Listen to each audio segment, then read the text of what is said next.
So, I've just had a conversation with someone who is known around the world for leaking smartphones early, and from it I've got some really interesting exclusive information about the Samsung Galaxy Note 10 Pro. And we're going to get to all of it, but first of all, what is already common knowledge is that the Note 10 will be in a lot of ways based on the S10, but better. And at this point, we're also pretty sure that this means multiple models. You might remember last year, Samsung released two primary flagship phones, the S9 and the S9 Plus. And then at the end of the year, they released one phone, their finale, the Galaxy Note 9. But this year, they've gone from 2 to 4 primary flagship smartphones, and it's looking like they're going from 1 to at least 3 phones in their Note lineup.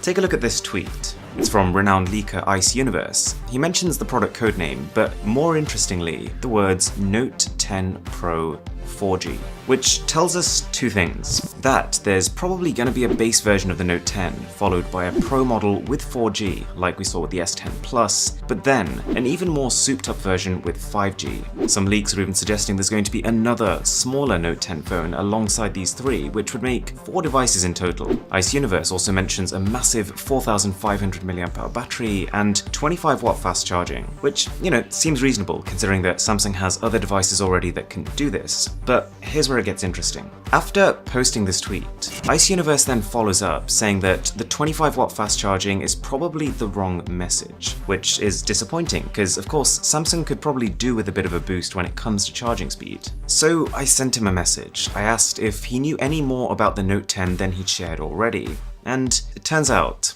he does. The first thing he said was that he retracted his original statement, not because the Pro's charging power is going to be less than 25 watts, but because it's going to be more.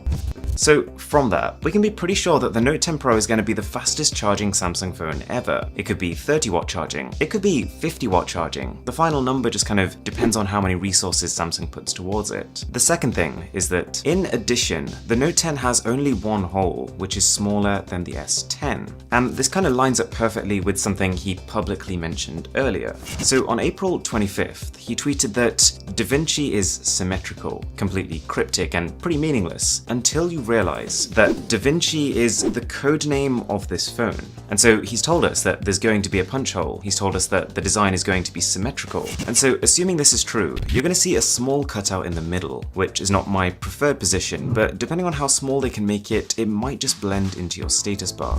The final detail I got from Ice Universe is the fact that there's going to be a large change on the back. And the way I see it, this could mean a few different things. Number one, a new type of finish, some sort of new texture or new gradient that we've not seen before. Number two, it could be a big change to the cameras, maybe the addition of a time of flight sensor on all models of the phone, or maybe a more powerful camera zoom. Or number three is a potential rearrangement of the camera module.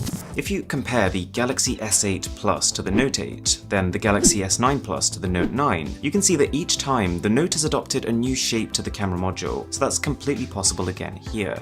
It would help to visually differentiate these new phones from their S10 lineup. Now, there are also a couple of wacky theories about the Note 10, that it might ditch physical buttons altogether in place of virtual buttons that still give you haptic feedback, which, to be fair, could be quite interesting. It might mean that you're able to adjust the position of buttons and decide which ones you want to keep and which ones you don't.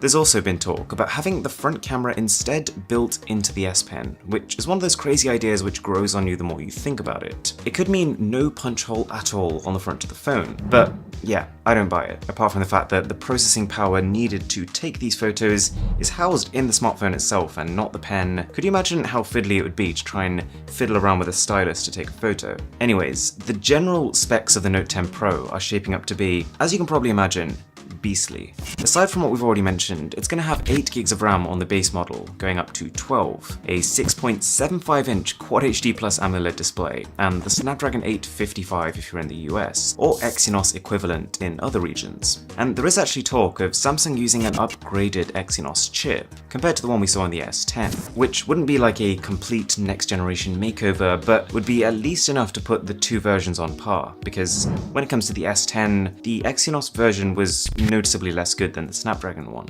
Anyways, as soon as I get some more information, I will try and get you guys another exclusive update, so if you could subscribe for that, That'd be amazing. Also, just bear in mind that whilst the stuff in this video is looking quite likely right now based on the sources, you can never be sure. We're still very much in the leaks and rumours phase. As always, my name is Aaron, this is Mr. Who's the Boss, and I'll catch you in the next one.